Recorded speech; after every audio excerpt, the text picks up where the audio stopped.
Good morning. एक बार फिर आप सभी लोगों को स्वागत करते हैं। और हम लोग बैंकिंग का टॉपिक चालू किए थे। आज हम उसी बैंकिंग के टॉपिक में सेकंड पॉइंट पे आते हैं। पहली क्लास में हमने आप लोगों को ये बताया था आरबीआई के बारे में और भारत में कैसे बैंकिंग डेवलपमेंट हुआ था उसके बारे में चर्चा किए थे। और आपको हमने पहुंचा दिया था जो है 1955 में इंपीरियल बैंक ऑफ इंडिया तक यानी स्टेट बैंक ऑफ इंडिया तक करा दिए थे। आज हम इसी टॉपिक में बैंकिंग में ही शुरुआत कर रहे हैं। और जो पहला टॉपिक यानी आज शुरू करेंगे, भारत में 14 बैंकों का पहला राष्ट्रीयकरण। भारत में 14 बैंकों का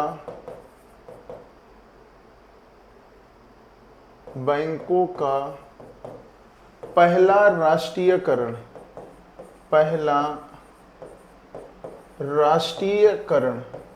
तो भारत में जो बैंकों का पहला राष्ट्रीयकरण था वो था 19 जुलाई 1969 को। 19 जुलाई 1969 को ये 14 बैंकों का पहला राष्ट्रीयकरण था। 14 जुलाई यानी 19 जुलाई 1969 यानी 19 जुलाई 1969 को 14 बैंकों का राष्ट्रीयकरण किया गया। और इनकी जो जमा पूंजी थी, जमा पूंजी वो एक बैंक की थी, एक बैंक की थी 50 करोड़ रुपया। यानी 14 में से एक बैंक की कितनी जमा पूंजी थी? 50 करोड़ रुपए। तो इंदिरा गांधी उस समय भारत की प्रधानमंत्री थी। तो जो पहला राष्ट्रीयकरण किया गया वो किस प्रधानमंत्री के शासनकाल में किया गया? तो इंदिरा गांधी के शासनकाल में किया गया। यानी इंदिरा गांधी के शासनकाल में पहला 14 बैंकों का राष्ट्रीयकरण किया गया। तो जो राष्ट्रीयकरण था इसका उद्देश्य क्या है? राष्ट्रीयकरण का जो उद्देश्य था वो था कृषि एवं ग्रामीण विकास। कृषि एवं ग्रामीण विकास। अब आप एक चीज ध्यान दीजिएगा कि पहली क्लास जब हमने आपको नेचर ऑफ इंडियन इकोनॉमी बताया था तो उसमें जिक्र किए थे कि कृषि का विकास होगा तो ग्रामीण विकास होगा। तो इंदिरा गांधी ने कहा कि अगर हम बैंकों को अपने अधीन ले लें और इन बैंकों को हम ग्रामीण क्षेत्रों में भेजें तो ये बैंकें क्या करेंगी? लोगों को लोन देंगी तो उससे किसान रिसोर्सेज डेवलप करेंगे। तो जब रिसोर्सेज डेवलप करेंगे तो फसल का उत्पादन ज्यादा होगा और फसलों का उत्पादन होगा तो ग्रामीण विकास होगा। क्लियर? अब समझ में आ गई बात। उसके बाद बैंकों का दूसरा राष्ट्रीयकरण। बैंकों का दूसरा राष्ट्रीयकरण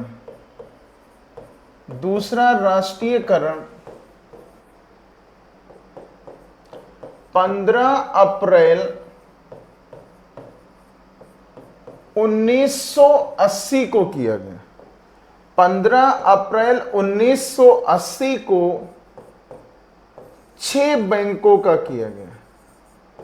6 बैंक का राष्ट्रीयकरण किया गया। इनकी जो जमा पूंजी थी, जमा पूंजी वो थी 200 करोड़ रुपया। कितने करोड़ रुपए? 200 करोड़ रुपए एक बैंक की थी। यानी टोटल डिपॉजिट एक बैंक के कितने करोड़ रुपए थी? 200 करोड़ रुपए डिपॉजिट थी। ठीक, क्लियर हो गया। जो दूसरा राष्ट्रीयकरण हुआ था, इस समय भी भारत की प्रधानमंत्री कौन थी? इंदिरा गांधी। प्रधानमंत्री इंदिरा गांधी।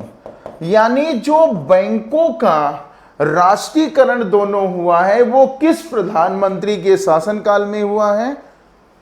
तो इंदिरा गांधी के शासनकाल में हुआ है। उद्देश्य, इसका भी उद्देश्य केवल एक ही होगा, और वो क्या है? कृषि एवं ग्रामीण विकास। कृषि एवं ग्रामीण विकास। यानी बैंकों का जो दूसरा राष्ट्रीयकरण हुआ उसमें उद्देश्य क्या था? कृषि एवं ग्रामीण विकास। उसके बाद नोट करके लिखिएगा, नोट करके लिखो, वर्तमान में राष्ट्रीयकृत होने के लिए, वर्तमान में राष्ट्रीयकृत होने के लिए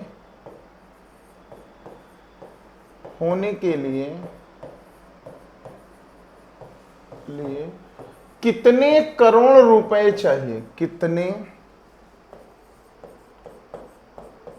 करोड़ रुपए चाहिए? तो जो करोड़ रुपए हैं वो 500 करोड़ रुपए चाहिए। यानी किसी बैंक की प्रेजेंट टाइम में अगर टोटल डिपॉजिट 500 करोड़ रुपए हैं तो उसे हम राष्ट्रीयकृत बैंक बना सकते हैं। अब आपके चयन में क्वेश्चन होगा कि sir ICICI bank, axis bank, HDFC bank, ये सभी बैंकों में करंट अकाउंट होता है, और जो करंट अकाउंट होता है वो बिजनेस के लिए होता है। तो बैंकों में पैसा तो आता है, लाख, 15 लाख, 20 लाख आता है, लेकिन करंट अकाउंट में आता है और वो अकाउंट से पैसा निकल जाता है। लेकिन जो सेविंग रेट होता है, यानी सेविंग अकाउंट है, अगर उसमें किसी बैंक के पास 500 करोड़ रुपए होगा तो भारत में तीसरा राष्ट्रीयकरण होगा। अगला पॉइंट, सेकंड, भारत में कुल राष्ट्रीयकृत बैंकों की संख्या, भारत में कुल राष्ट्रीयकृत बैंकों की संख्या, राष्ट्रीयकृत बैंकों की संख्या। तो प्रेजेंट टाइम में जो राष्ट्रीयकृत बैंकों की संख्या है वो 12 है। कितने हैं? 12। ठीक। भारत सरकार ने कुछ बैंकों को मर्ज किया है, जैसे एक तरफ बैंक लिखो, बैंक मर्ज, और दूसरी तरफ किस बैंक में मर्ज किया गया है? मर्ज बैंक, और इधर बैंक।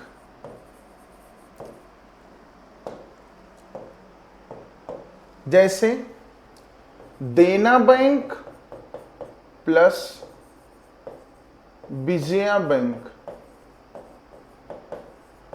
इनको बैंक ऑफ बड़ौदा में मर्ज किया गया, बैंक ऑफ बड़ौदा में।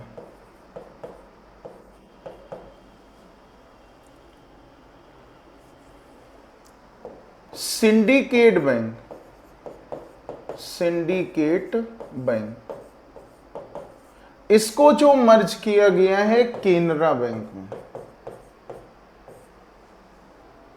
Oriental Bank of commerce,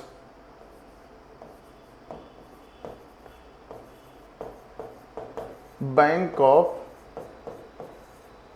commerce plus United Bank of India, United Bank of India,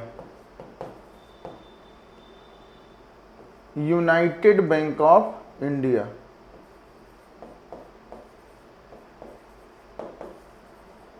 of India, इन जो बैंकों को मर्ज किया गया है पीएनबी में, पंजाब नेशनल बैंक में।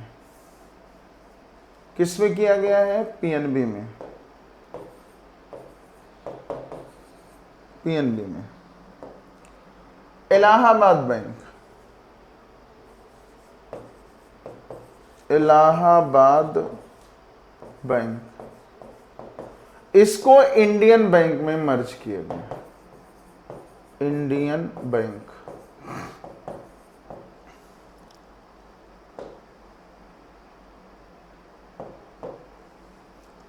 Corporation bank, corporation bank, corporation bank plus को किस बैंक में मर्ज किया गया है? यूनियन बैंक में, bank, union bank of India,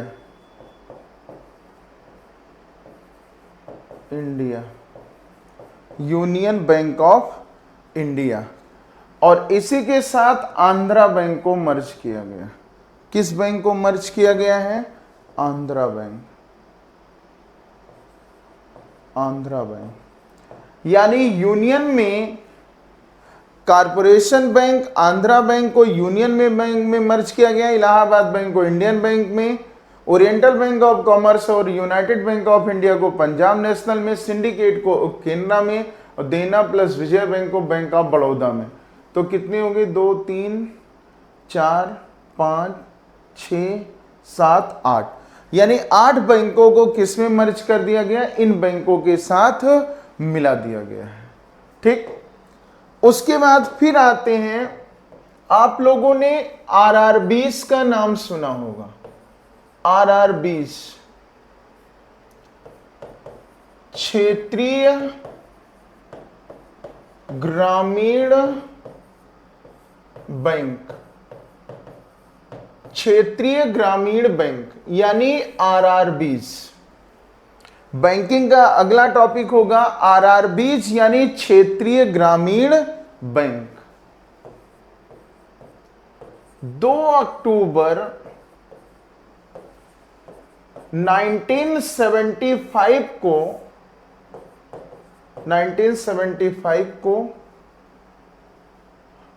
RRBs की स्थापना की गई। आरआरबीज की स्थापना की गई, यानी जो क्षेत्रीय ग्रामीण बैंक है उनकी स्थापना कब की गई?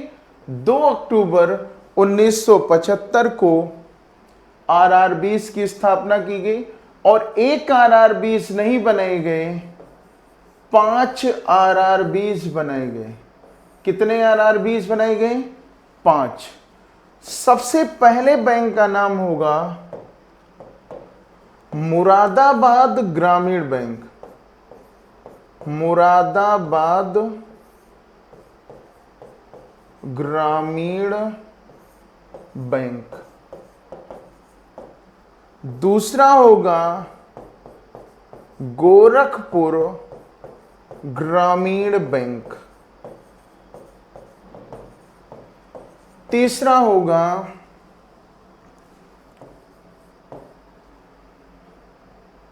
भिवानी हरियाणा, भिवानी हरियाणा। और चौथा बैंक होगा जयपुर, जयपुर राजस्थान। और पांचवा जो होगा उसका नाम होगा मालदा पश्चिम बंगाल, मालदा पश्चिम बंगाल, मालदा पश्चिम बंगाल। ये 5 आरआरबीज बनाए गए। कब बनाए गए? 2 अक्टूबर 1975 को। यानी पहला जो बैंक बनाया गया वो मुरादाबाद ग्रामीण बैंक उत्तर प्रदेश, यानी यूपी लिख लीजिएगा, मुरादाबाद उत्तर प्रदेश, गोरखपुर यूपी में आता है। तो दो जो ग्रामीण बैंक बनाए गए वो उत्तर प्रदेश में बनाए गए हैं, मुरादाबाद ग्रामीण बैंक और गोरखपुर ग्रामीण बैंक। उसके बाद तीसरा बैंक हरियाणा में बनाया जाता है, चौथा जयपुर राजस्थान में और पांचवा जो है मालदा पश्चिम बंगाल में बनाया जाता है।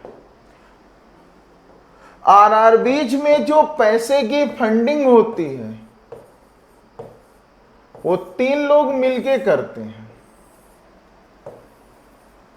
सबसे पहला जो फंडिंग होता है वो केंद्र सरकार का। केंद्र सरकार जो आरआरबीज में पैसा देगी वो 50%, राज्य सरकार जो पैसा देगी वो 15%, और जो लीड बैंक होंगे, लीड बैंक, वो जो पैसा होगा वो 35% देते हैं। यानी अगर 100% ग्रांट्स आ रही हैं आरआरबीज में तो सबसे पहले 50% कौन देगा? केंद्र सरकार, 15% राज्य सरकार और 35% लीड बैंक। लीड बैंक की डेफिनीशन होती है, परिभाषा, लीड बैंक की जो डेफिनीशन है, डेफिनीशन, एक जिले में जिस राष्ट्रीयकृत बैंक की संख्या सबसे ज्यादा होगी, जिस राष्ट्रीयकृत बैंक की संख्या ज्यादा होगी, वही आरआरबीज को क्या करेगा? संचालित करेगा। तो आरआरबीज का जो संचालन होता है, संचालन कौन करेगा? लीड बैंक करता है। जैसे डिपॉजिट करना और ये सब जो भी पार्ट होता है वो किसके पास होता है? लीड बैंक के पास। लेकिन कृषि से संबंधित साख नीति, कृषि से संबंधित साख नीति नाबार्ड तैयार कर। कौन तैयार करता है? नाबार्ड। फुल फॉर्म क्या होगा? National bank for agriculture, national bank for agriculture and rural development.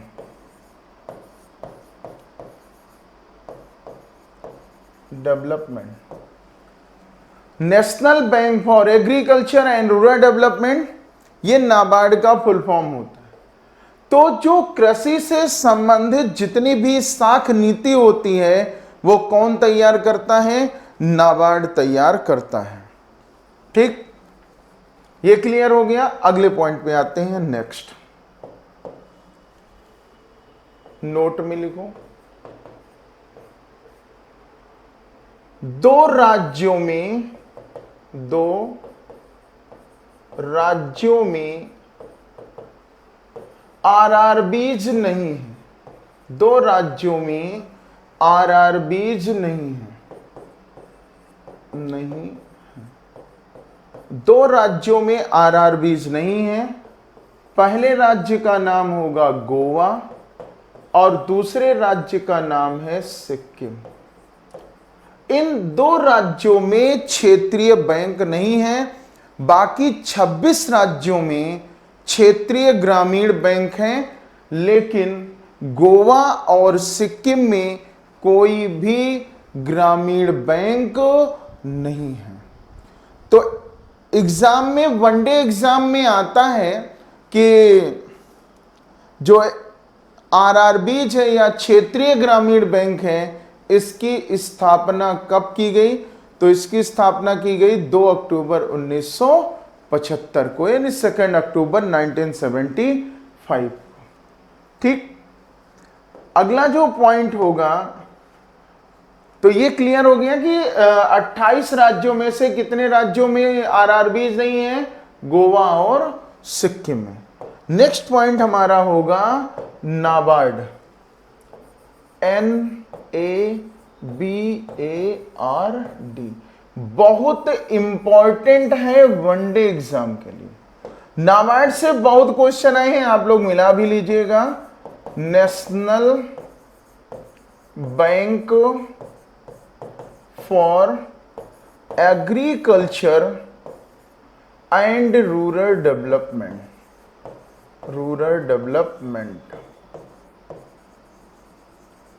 बहुत इंपॉर्टेंट टॉपिक है NABARD, national bank for agriculture and rural development. यानी ग्रामीण विकास के लिए एक बैंक बनाया गया जिसका नाम क्या है? नाबार्ड है। नाबार्ड, इसकी जो स्थापना हुई है, स्थापना 12 जुलाई 1982 को, 12 जुलाई 1982। और इसका जो मुख्यालय है वो नई, यानी मुख्यालय जो है वो मुंबई में। कहाँ है? मुंबई में। इसका मुख्यालय कहाँ है? मुंबई में। नाबार्ड की स्थापना होती है 12 जुलाई 1982 को और हेडक्वार्टर कहाँ है इसका? मुंबई में। इससे संबंधित एक कमेटी बनाई गई, कमेटी जिसने सिफारिश किया, सिफारिश कमेटी। कमेटी का नाम होगा शिवारमन कमेटी, शिवारमन कमेटी। कब बनाई गई? 1979 में। यानी शिवारमन कमेटी बनाई गई, कब बनाई गई? 1979 में। जब 1979 में शिवारमन कमेटी बनाई गई तो उसने क्या किया? सिफारिश किया कि नाबार्ड बैंक बनाया जाए। कौन सा बैंक बनाया जाए? नाबार्ड बैंक। तो नाबार्ड से संबंधित जो अधिनियम लाया गया, यानी भारत में जब कभी भी कोई संस्था बनती है तो सबसे पहले अधिनियम यानी एक्ट लाया जाता है। तो अधिनियम जो लाया गया 1981 में, अधिनियम लाया गया 1981 में और स्थापना होती है 12 जुलाई 1982 को। नाबार्ड का उद्देश्य क्या है? उद्देश्य है कृषि एवं ग्रामीण विकास, कृषि एवं ग्रामीण विकास को बढ़ावा देना। नाबार्ड के प्रथम अध्यक्ष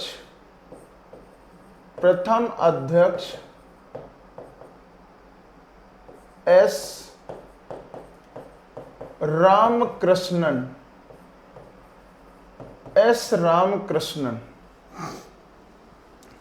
और वर्तमान अध्यक्ष का नाम है,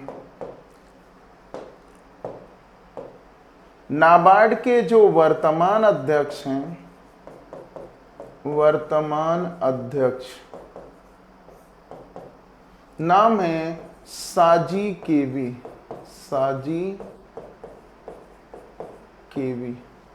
नाबार्ड के जो वर्तमान अध्यक्ष हैं उनका नाम है साजी केवी। क्या नाम होगा? साजी केवी। कई बार वनडे एग्जाम में आए हैं, नाबार्ड की स्थापना किस पंचवर्षीय योजना में हुई? पंचवर्षीय योजना। जो पंचवर्षीय योजना है वो 6 5-ईयर प्लान, छठी पंचवर्षीय योजना, योजना 1980 से लेकर 85 तक, 1980 से लेकर 85 तक किसकी स्थापना, यानी कौन सी पंचवर्षीय योजना चल रही थी? 6 ईयर प्लान, यानी छठी पंचवर्षीय योजना। और छठी पंचवर्षीय योजना में ही किसकी स्थापना की गई? नाबार्ड की स्थापना की गई है। ठीक है, चाहे तो इसकी स्क्रीनशॉट ले सकते हो आप लोग, क्योंकि ये अगर स्क्रीनशॉट ले लोगे तो आपको पढ़ने में आसानी होगी। और नाबार्ड की स्थापना किस प्रधानमंत्री के शासनकाल में हुई? तो पीएम जो होंगी वो इंदिरा गांधी, यानी प्रधानमंत्री इंदिरा गांधी, यानी प्रधानमंत्री इंदिरा गांधी के ही शासनकाल में किसकी स्थापना होती है? नाबार्ड की स्थापना होती है। अब इसकी स्क्रीनशॉट आप लोग ले सकते हो। ठीक है, इसके बाद अगर आपसे पूछा जाता है कि वो कौन सा बैंक है जिसमें भारत सरकार का 99% शेयर है, या फिर क्वेश्चन आ सकता है भारत सरकार का संपूर्ण बैंक, भारत सरकार का संपूर्ण बैंक, तो संपूर्ण बैंक नाबार्ड है, NABARD, नाबार्ड, जिसमें 99% हस्तक्षेप कौन करेगा? Indian government. और RBI जो करेगी वो महज 1%, यानी 1% कंट्रोलिंग किसके पास होगी? RBI के पास होगी। बाकी सारी की सारी जो कंट्रोलिंग होगी वो किसके पास होगी? संपूर्ण बैंक। तो संपूर्ण बैंक जो है वो भारत सरकार का कौन सा बैंक होगा? नाबार्ड। तो नाबार्ड इसलिए है क्योंकि ये भारत सरकार के अधीन है, और भारत सरकार एग्रीकल्चर क्रेडिट पॉलिसी यानी कृषि साख नीति नाबार्ड के थ्रू ही तैयार करते हैं। कृषि साख नीति जो है किसके थ्रू तैयार किया जाता है? नाबार्ड के थ्रू तैयार किया जाता है।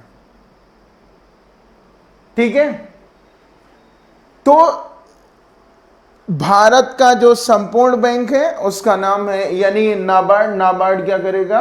यानी भारत सरकार के अधीन है। यानी क्षेत्रीय ग्रामीण बैंक जो RRBs है, रीजनल रूरल्स बैंक हैं, ठीक है, उनमें जो क्रेडिट पॉलिसी या जो भी तैयार करने का काम होता है वो कौन करता है? नाबार्ड करता है। दूसरा, अभी वनडे एग्जाम में क्वेश्चन आया था कि जो नाबार्ड है,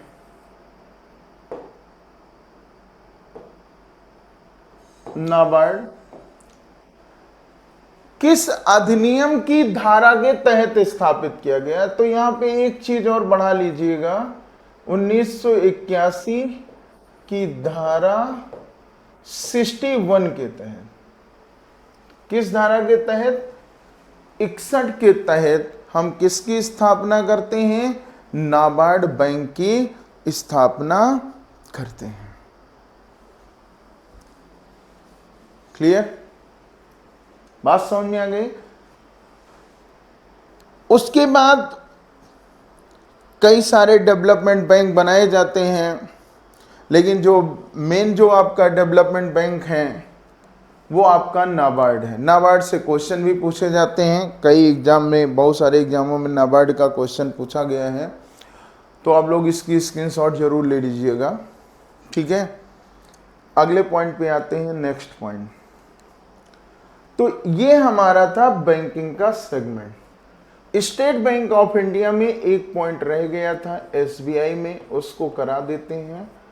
SBI में 5 एसोसिएट्स बैंक को 5 एसोसिएट बैंक को, 5 एसोसिएट्स बैंक प्लस महिला बैंक को, प्लस महिला बैंक को मिला दिया गया। और ये जो मर्जिंग हुई थी 31 मार्च 2017 को,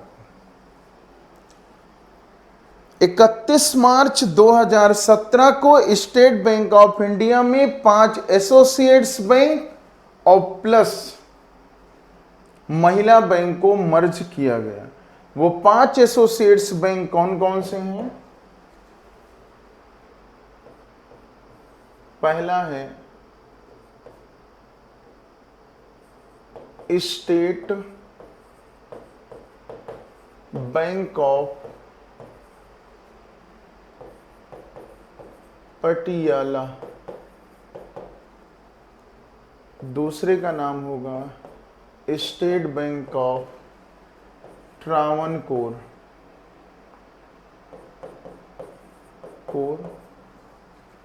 तीसरे बैंक का नाम होगा स्टेट बैंक ऑफ हैदराबाद,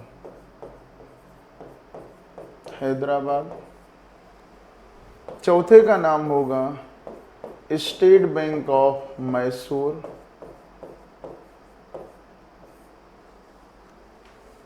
पांचवें का नाम होगा state Bank of Bikaner, state Bank of Bikaner और जयपुर। तो State Bank of Bikaner and Jaipur, state Bank of Mysore, state Bank of Hyderabad, State Bank of Travancore और पटियाला, इन सबको किस में मिलाया गया है? स्टेट बैंक ऑफ इंडिया में। इन सभी को किस में मर्ज कर दिया गया है? एसबीआई में, State Bank of India, State Bank of India यानी एसबीआई। तो State Bank of India, State Bank of Patiala, State Bank of Travancore और State Bank of Hyderabad, State Bank of Mysore, इन सबको किस में मर्ज किया गया है? स्टेट बैंक ऑफ इंडिया में। ठीक है, अगले पॉइंट पे आते हैं। नेक्स्ट, अगला नोट के डाल के लिखिएगा। भारत का अंतरराष्ट्रीय बैंक, भारत का अंतरराष्ट्रीय बैंक, भारत का अंतरराष्ट्रीय बैंक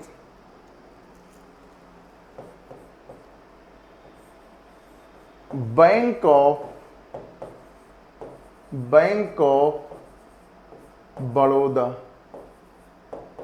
बैंक ऑफ बड़ौदा, यानी जो भारत का अंतरराष्ट्रीय बैंक होगा उसका नाम है बैंक ऑफ बड़ौदा। यानी ये भारत का क्या है? अंतरराष्ट्रीय बैंक है। तो जैसे कभी एग्जाम में आता है कि भारत का अंतरराष्ट्रीय बैंक बताइए, तो भारत का जो अंतरराष्ट्रीय बैंक है बैंक ऑफ बड़ौदा। लेकिन अगर क्वेश्चन आता है कि भारत